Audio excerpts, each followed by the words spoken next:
Con gusto aceptaríamos, es la frase esperanzadora que manda el vicepresidente de El Salvador, Félix Ulloa, a Colombia sobre la opción de que el gobierno de Bukele apoye los procesos de negociación con el Ejército de Liberación Nacional de Colombia, el ELN.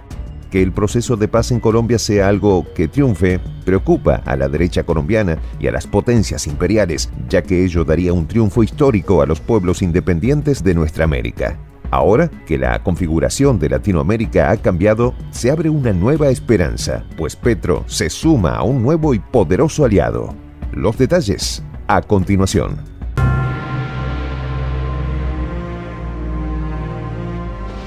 Voz de la Patria Grande.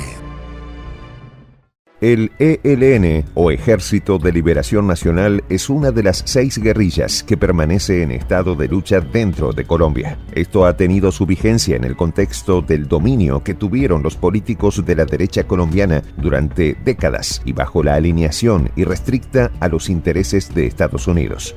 Antes del ELN, las FARC, o Fuerzas Armadas Revolucionarias de Colombia, fueron la guerrilla más conocida del mundo. Después de los acuerdos de paz, entre 2016 y 2017, optaron por la desmovilización y conformación del Partido Comunes, primero llamado Fuerza Alternativa Revolucionaria del Común. Ahora que el nuevo gobierno de Petro aboga por una política de paz y el ELN se está permitiendo confiar en su administración, se abre la posibilidad de llegar al fin del conflicto armado en Colombia, y mientras que la derecha colombiana conspira por una prolongación del conflicto, a Petro se le suma un aliado poderoso, Nayib Bukele. La administración de Bukele, en voz de su vicepresidente Félix Ulloa, hizo una declaración que simbra a Colombia. A los que abogan por la paz, los emociona. A los que quieren la guerra permanente, los deja helados. Ulloa se ha postulado como un actor más para lograr el cese del conflicto en Colombia.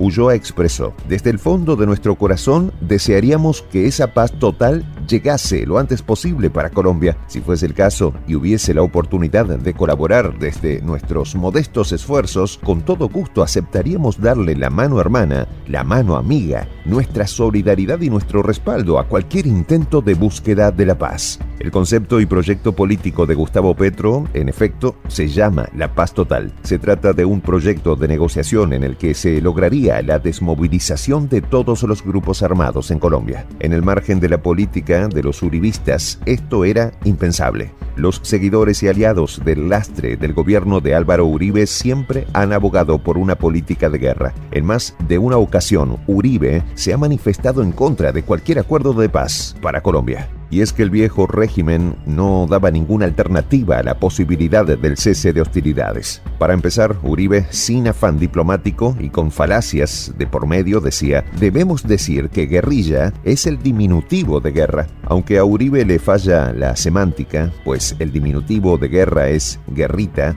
y no guerrilla, quiere hacer creer a la gente que las guerrillas colombianas son sinónimo de guerra y él, por opción, un símbolo de paz. Y es que ni las FARC ni el ELN confiaban en Uribe y sus lacayos. Después de todo, fueron los que perduraron en el aparato gubernamental durante años a través de la administración de Juan Manuel Santos e Iván Duque. Pese a las desconfianzas, las FARC decidieron avanzar con un acuerdo de paz teniendo detrás como garantes a Cuba, Noruega y Venezuela. Pero eso no evitó que cientos de activistas y líderes comunitarios fueran perseguidos. A final de cuentas, estaban haciendo tratos con los hijos del uribismo. La desconfianza de los tratos que había sufrido la FARC habían llegado al ELN a mantenerse en pie de lucha y no aceptar pactos con la derecha recalcitrante en Colombia.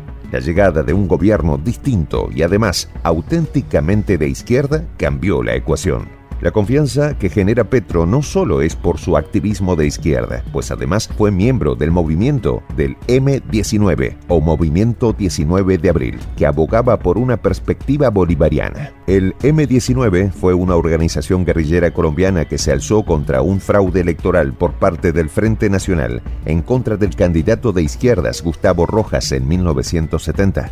La pertenencia de Petro al movimiento M19 lo llevó al adjetivo común en campaña de exguerrillero. Ante esta ventana abierta para la paz en la región, surge la propuesta de Félix Ulloa, proponiendo una ayuda para facilitar un acuerdo de paz. En su mensaje, confesó que Colombia fue una inspiración para los acuerdos de paz de El Salvador en la época de los 90.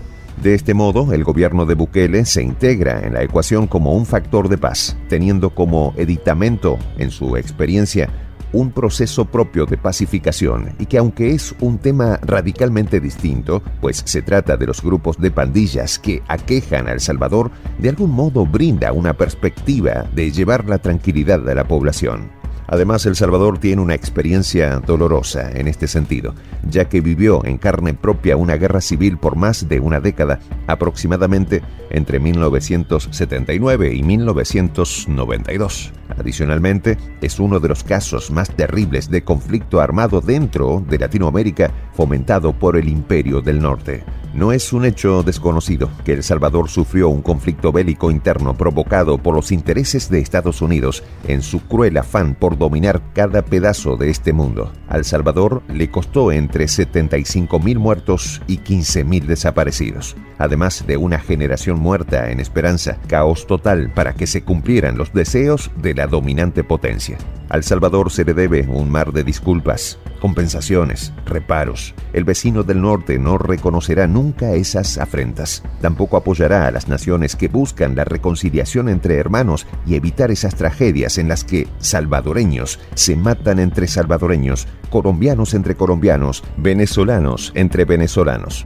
Según parece, el vecino del norte no quiere que sus vecinos prosperen y por ello mantiene una discordia constante entre los pueblos libres de nuestra América. Pero afortunadamente, Bukele, Petro, entre otros líderes, han encontrado que el camino a la unión es la solución a tanto dolor, tanto conflicto en la patria grande. Es un gran gesto que un país hermano le brinde a otro su propia experiencia en un proceso de pacificación. El Salvador con Bukele es reconocido por propios y ajenos. Ha disminuido los índices de violencia desde su llegada. Es probable que Colombia, en caso de aceptar la intermediación de Bukele, pueda incorporar las buenas políticas de su país hermano. Hay una figura muy interesante que plantea Bukele en su última intervención en Naciones Unidas. Hace referencia a El Salvador como una nación muy pequeña, pero que aboga por su libertad y su interés nacional. Dice incluso que es la nación más pequeña de toda América, pero que aún así no envidia a los países más grandes, que solo quiere que le dejen prosperar a su propio país, con su propia libertad, con sus propios medios, con su propia política. Ahora que Colombia ha dado un paso hacia su libertad, también le toca dar una lucha por sus derechos, por reconciliar a su pueblo al margen de los intereses internacionales. Bukele y Petro podrían trabajar de la mano. Soy el J. Juan José del Castillo, director del canal Prensa Alternativa. Si quieres ser parte de la comunidad de la Patria Grande, suscríbete a nuestro canal. Si es que quieres que te lleguen las notificaciones cada vez que subimos un video, activa la campanita. Si quieres apoyar a nuestro canal económicamente, puedes hacerlo a través de PayPal. El enlace está en la descripción del video. A nombre del equipo de Prensa Alternativa, me despido con esta expresión en el quechua milenario, Tupananchis Kama, cuya traducción es hasta volvernos a encontrar.